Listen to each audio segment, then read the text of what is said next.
on this journey. It's good to have you back, ma'am. I'm sorry, I can't hear you. Oh, sorry. Can you hear me now? A little bit better? Okay. Can you hear me now? Much better. Yes, thank you. Perfect. Perfect. Okay. So, one of the first people I had on the show to help me embark on this little journey of the Ellis Talker. It's good to have you back, Miss Olson. Oh, thank you for having me. So we you're running for reelection now, and there's a bunch of new people in town. So, kind of give a brief overview of who you are personally, and then we'll get into all that good stuff. Okay, sure. Basically, my family, I'm a native Texan, but my family and I moved back to Texas about 8 years ago, and I'd always wanted to live in Waxahachie. So I said, well, we got to move there. And politics was the furthest thing from my mind. So, but I, we lived here for a few years. I started getting involved a little bit, going to some meetings. Thought, I think some things could be done a little bit differently. And so I decided to run for council, and being a stay at home mom, I won, which was really, shocked all of us. But I think people just really wanted a change from what was there. And I'm just, honest, normal, regular Joe person. I think that's what people wanted in City Hall. They want to be represented. So yeah, Yeah, that's that's pretty much it. well, that is quite it gets me, even now having heard that story of, it even surprised me, hey, and that's humble. That's definitely humble. So, you're currently on the council, and there was a you had expressed that you were going to go ahead and stay home and kind Mhm. of do your thing and not run for reelection, and then you came back and decided you wanted to run. That kind of threw some people off, and there was some comments about that. So I Mhm. wanted to go ahead and give you a chance to talk to the people of Waxahachie and kind of explain that. Okay, sure, yeah. Well, as I just said, I am like the furthest from politics that you can get, pretty much. And so I thought, I've served. This will be my second term. I thought, okay, that's enough. That's enough being around politics and things like that, and I'll just focus on my family. And then a lot of people kept reaching out to me, and they were saying, like, oh man, I really wish you'd run. Um, you know, I just honestly, I was very overwhelmed by the public support that I had. And, right now we have a very different council than when I first started. And it's very enjoyable, and it makes me feel very needed, I guess, to be able to help people. And it makes me feel good to help others. And so I really enjoy that aspect of it. So, when I started thinking about it again, I was like, I talked to my husband, Cutler, and you know, we talked to the kids, the whole family. It was a family thing. We prayed on it. There was a lot of thought that went into it, and we said, you know what? There's really no reason for me not to run again. So I said, you know what? I asked my husband, "Are you sure?" And he said, "Yeah, yeah, go for it." I said, "Okay." So here I am. Yeah, and uh, sorry, No technology, problem. technology. Who's that guy? Where's he talking from? Yeah, it definitely is a decision that involves the whole family. One of the Mhm. things that my wife has told me is you are never running for office.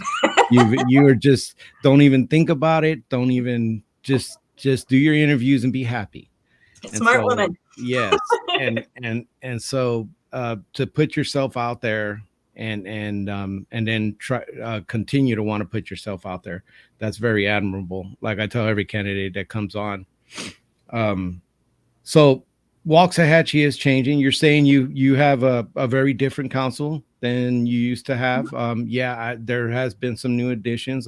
The mayor pro tem, Billy Wallace, and Travis Smith, and you have some difference there. There's difference, and as far as getting along, because that's required. Mhm. Melissa's only one vote.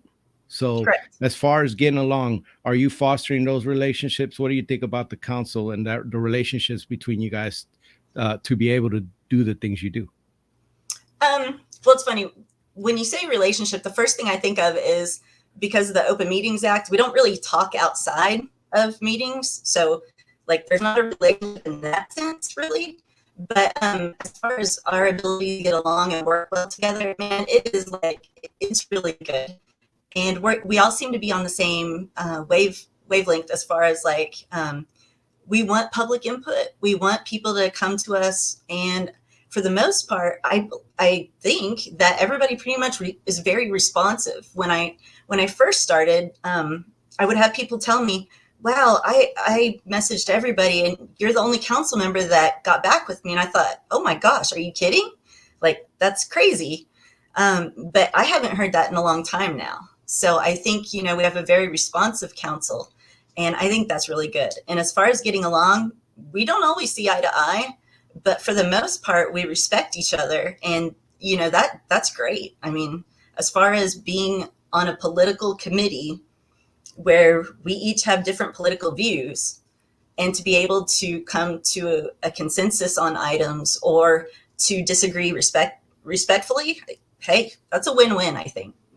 It is a win-win, and it's a powerful thing when you get along and get the business of the people done in Waxahachie.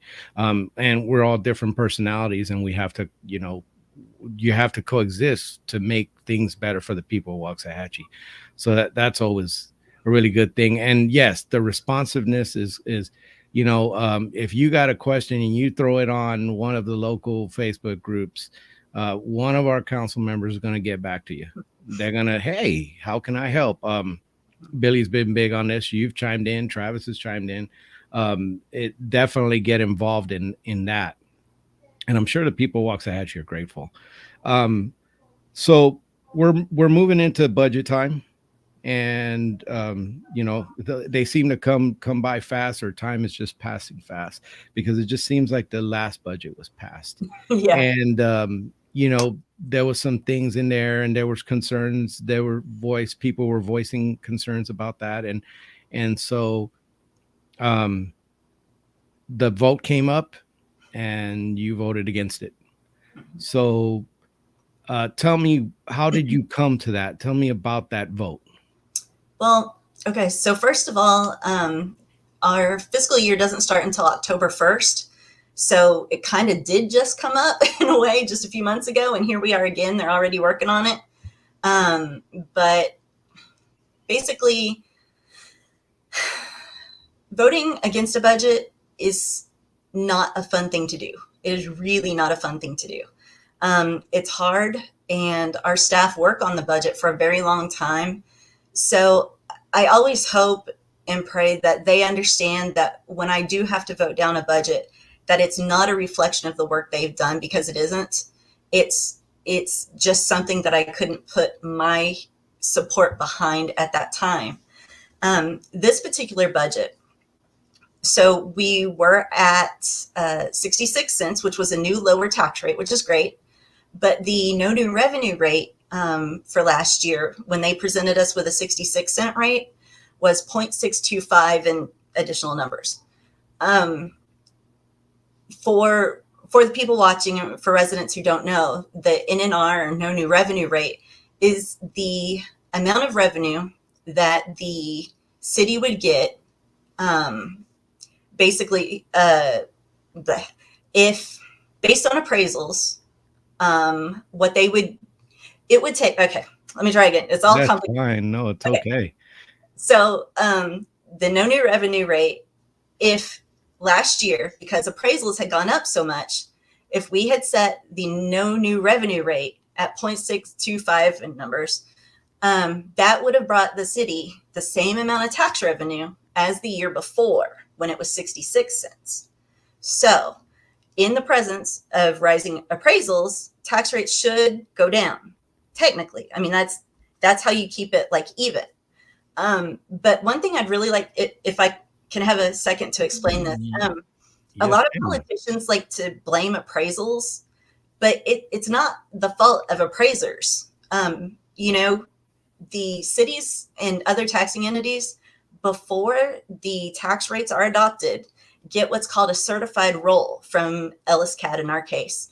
And that tells us what the appraisals are in our boundaries. And so they know, that's how we are able to get the no new revenue rate. If we're, we know what the appraisals are going to be. So, you know, given that we have that information before we set the tax rate, it can't be the fault of the appraisers. Appraisals are what they are. So I think sometimes politicians like to just try to take the easy way out and try to blame someone else, but you really can't do that. It's really not accurate to do that. So I just wanted to make sure that that distinction was made. That's fine. So you decided to vote against it because it didn't go that no new revenue rate. So basically, it wasn't it was going to take the same amount. You could have lowered the taxes and saved the taxpayers some money. So you decided on that. Well, okay, let me clarify a little bit. So I don't know that we could have gone all the way to the no new revenue rate because, our costs and expenses have gone up. Right. However, the difference between the two is one of the metrics that I like to look at. And the difference between 66 cents and 0.625 is actually pretty great. I felt like we could have at least come down a little bit, even 64 cents is still more than 0.625, So, I mean, there was a lot of room and it was just such a great distance that I just was not okay with it. And I felt, the people have said we need tax relief so many times. They've told us that over and over. And I've talked to people who've lost their homes. No, it's not just strictly city taxes. They pay ISD and county and all that too. I get that. But we're only responsible for the city taxes. I can't worry about WISD's taxes or the county's taxes. This is what we have control over. And so if there's something we can do to fix that, then, I think we should. And that's definitely a good goal because people say that those taxes are taxing them out of their home, and that's just un-American to tax somebody out of a home. Like, most of us don't have the home paid off. But when we got a mortgage, we understood our finances fit with the mortgage that was going to come out, and that's how we got approved. And so, our income isn't going up enough to cover, to 300, 400 more on your mortgage rate. So that's definitely understandable, and people do mention that about the taxes. So those appraisals and all those rates are going up because there's a major housing boom. And so I spoke with Mayor Barnes, and he was telling me about 1,200 new housing starts or something that was approved. Mm-hmm. That's insane, since the number before that was somewhere in the 700 and something, I think is what he told me. I don't remember the numbers exactly, but that was a big change. So, mm-hmm. You hear online all the time, people are always going to complain, but online you see that people are saying, well, it's being managed so poorly. It's growing so unorganized. It's not how it should grow. Even some of the candidates that are running have said that there could be better ways to manage this. How do you talk to the people what do you tell the people Waxahachie who are saying that? Because you've been you've been the councilwoman there. You've been there. So what do you tell them there? Well, it's not like an easy thing. It's not just a one-word answer. Basically, the growth is going to come. That being said, Waxahachie's at a point right now where they shouldn't be growing just for the sake of growth. We should be a little choosier in what developments we approve. And I haven't approved all the developments that have come through. One example is off of 287 and Brown. There's a huge development behind a residential subdivision, and they are having, like, I think it's a 4-story apartment building with shops on the bottom. They're also having a multi-story, I don't remember how many now, hotel behind them, like literally in their backyards. They're going to have some restaurants, things like that. that doesn't make sense to me. We need to approve developments that make sense. That being said, we have traffic, and there are growing pains associated with the growth, like our traffic on 77. I think everybody knows how horrible that is. Well, one of the things the city's doing is trying to get businesses and companies who are coming here to go off of 77 and go to other areas of the city, because 77 is just crazy. We need to do that. Yeah. As far as that goes, another concern that people tell me is about infrastructure. Have you heard that one? Oh yeah, that one's talked about all the time. I mean, that's kind of where I was going into, because people talk about these super potholes, and they talk about the 77. It's like always is the 77, but these same people will say, why isn't there a HEB on the other side on the 77? So I'm gonna let you get to that answer, but then I'm gonna ask you, can we get an HEB on the other side?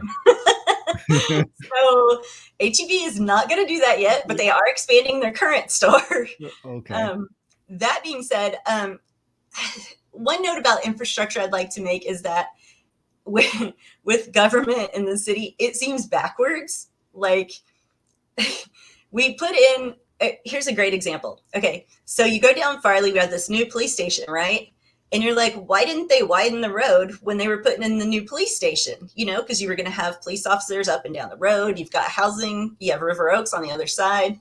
Why didn't that happen? That just doesn't make sense. Well, we have developments that fail all the time. Developers will go in there and they're like, okay, we're going to do this project, and then they don't get the funding.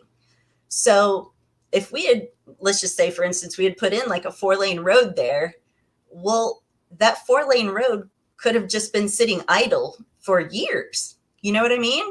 And so, like, you can't, it's tough. You can't put in the development and say that they had tried to do this like 30 years ago, right?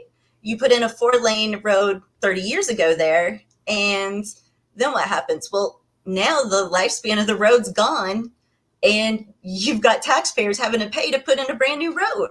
So while it is incredibly frustrating to have the traffic jams that we do, it's there for a reason. We unfortunately can't do it until the traffic counts warrant that. So, but just for people who want to know, we are in talks with TxDOT now about widening Farley from the police station to 287. So that will happen at this point. We're getting there, but it will take some more patience on our part, unfortunately.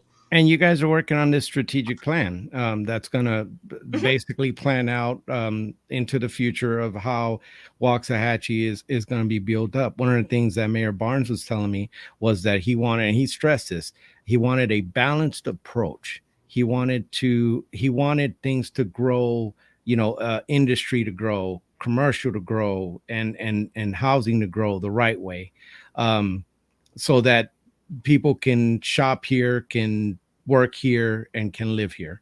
That's kind of where he was going with that. So I was hoping you could give me a sneak peek of where you're going with this strategic plan. Maybe if you knew anything on it further. I'm trying to crack every council person about this.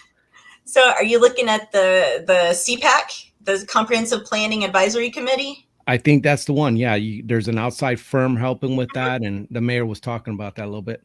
Yeah, actually, that's been what I think, to wrap it up nicely with a bow, is to say that it's supposed to help our city be fiscally sustainable.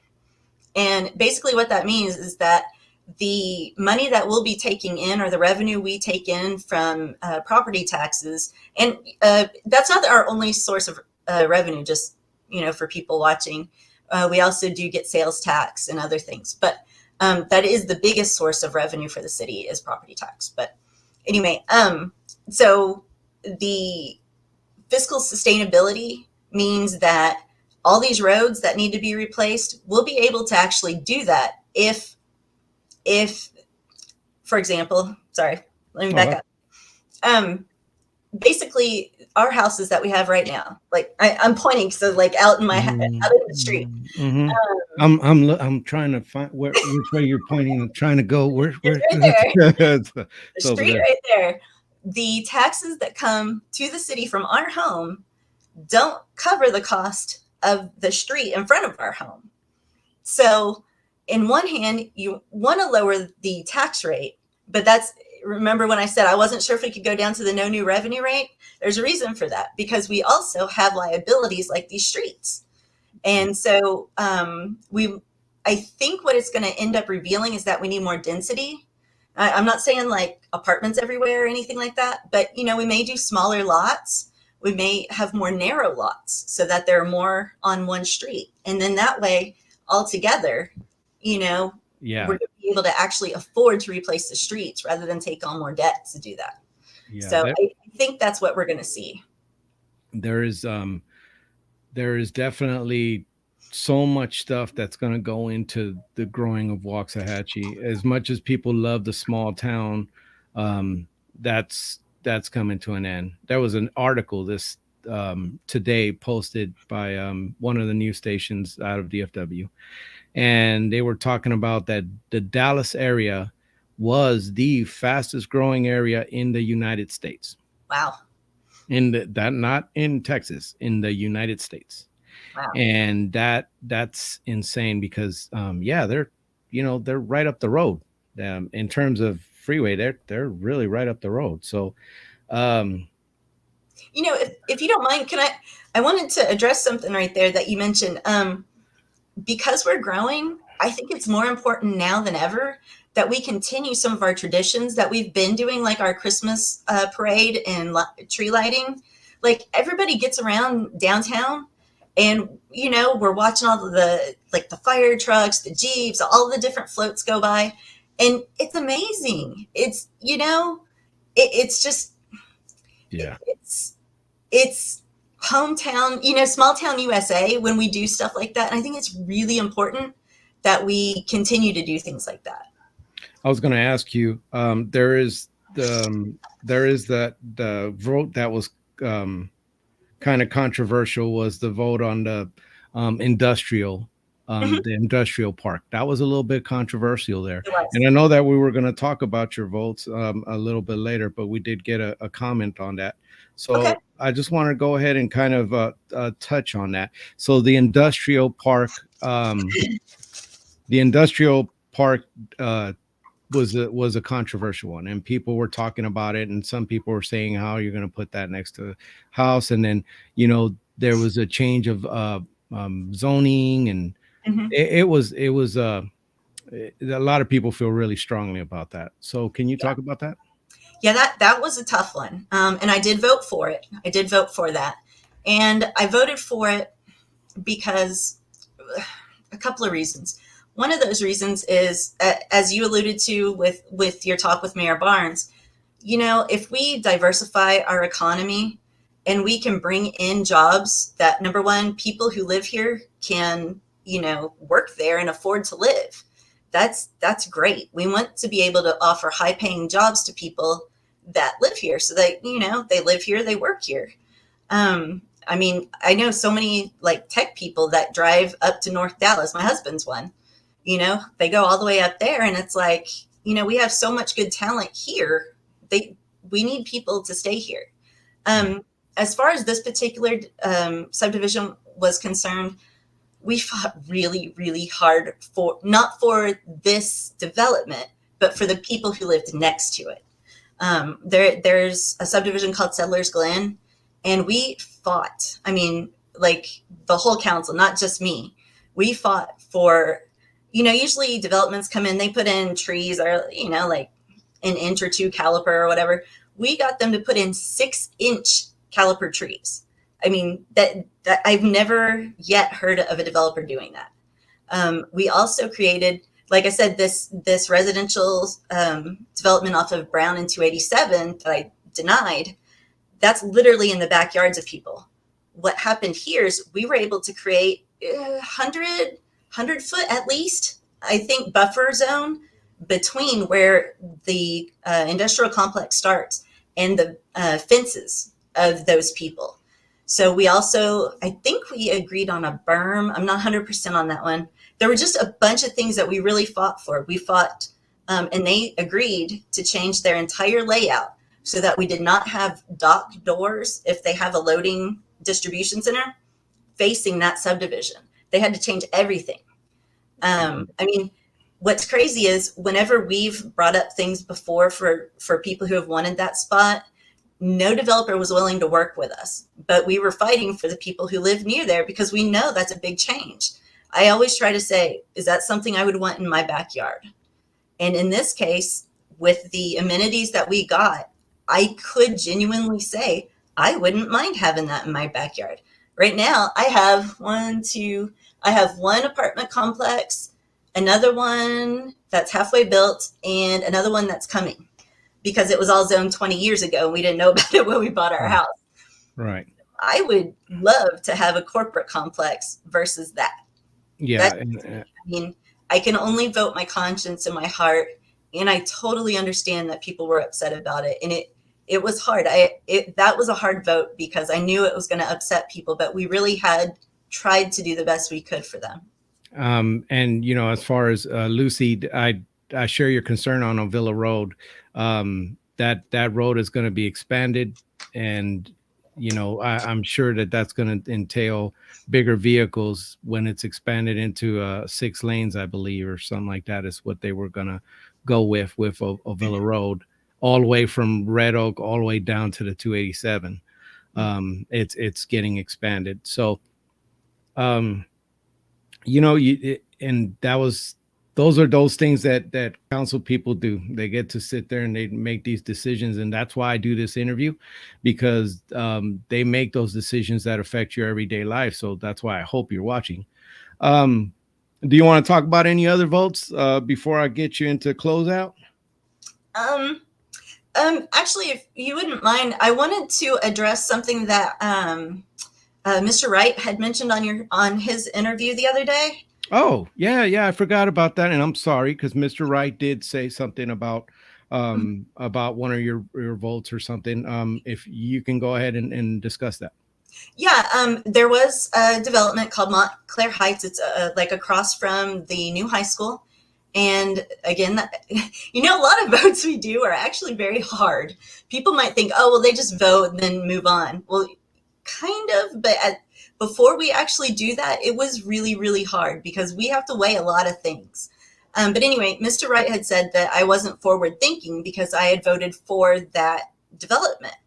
Well, I actually very much disagree with that because he said that it wasn't forward thinking because of the land next to it.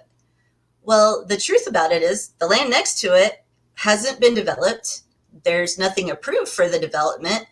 And I can't take that into consideration when I had this other development in front of me. I mean, think about it. If it was your development and I said, you know what, I'm not going to approve you because there's this whole tract of land next to you that might or might not ever get developed. So yeah, no, I'm not going to do it. But that's just not right. Like you can't do that. So it was not a case of a lack of forward thinking. I just couldn't take it into account. Now, when that new, if that development comes back, the one next to it, I absolutely can take into consideration Montclair Heights because that has been approved. You see what I mean? Like there's a big difference there. Yeah. And that I'm sorry, because I definitely wanted you to address that anytime a candidate says something. And what I've loved about this race is that it has been positive. There hasn't been much mudslinging, some always, but not between you guys in your particular spot. There has not been. It's been a clean race, and it's been about the issues. And I respect that out of all the candidates running in place 3 and other places too. This is the time we made it through, and you get to talk to the people of Waxahachie directly. Melissa, you're asking for a big S. You're asking for them to go ahead and put you back in there. Go ahead and talk to them directly. Okay.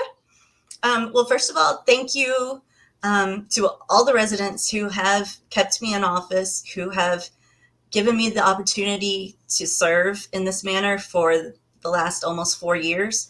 It's been a crazy ride and one that I never expected to be on. So I really appreciate it. It's been very rewarding. So thank you for that. Why me over my opponent? Like he was saying, I'm not going to say anything negative about Mr. Wright. You know, he and I both have discussed several things, and we're just not going to talk negative about each other. It's not necessary, and Waxahachie is better than that. But what I can offer is I do have experience on the council now for almost 4 years. I also have gone through extensive training to earn my CMO designation, and that means Certified Municipal Official. And basically, the reason I did that is because I wanted to learn more about how municipal government works so that I could make better decisions for, you know, the citizens of Waxahachie. I've also been a very firm proponent of lowering taxes. And while I've been on council, it wasn't just my vote, obviously, but the council did lower the tax rate from 68 cents to 66 cents, which was the lowest it had been in 10 years. I mean, that is definitely something. I have tried to represent everybody. Like my family, we don't have a lot of money. We have enough to pay the bills usually. And I want to represent like the everyday citizen, you know? I mean, there's nothing wrong with people who have money. There's nothing wrong with people who don't have money. It's just, I just consider myself an average person, stay-at-home mom. I just want to do what's right for the community and for everybody. And so I try to govern with honesty, integrity, and accessibility and transparency. I have still done my newsletter for 4 years now. I'm still accessible to people. I put out my contact information all the time, and really urge people to contact me whenever they can. You know, I would be honored and humbled to have your vote on May 7th. And DB, thank you for having me on the show, and thank you for not just your service to our country, but your service to Ellis County in doing these. It's really a big service. Thank you. That means a lot to me. Believe me, I'm humbled by the people that have decided to give me their time. I mean, your time, the fact that you give me your time and watch this show, I'm so grateful. Thank you guys. I'm so humbled by that. I appreciate your support. But thank you so much for coming on again and talking to the people of Waxahachie and Ellis County. You know, I wish you the best of luck, just like I wish Mr. Wright the best of luck. And it'll happen in May. It's coming up real soon. Yes, it is. Well, it does. It does. Well, you take care. All right. Thank you. You too. Stick around, okay?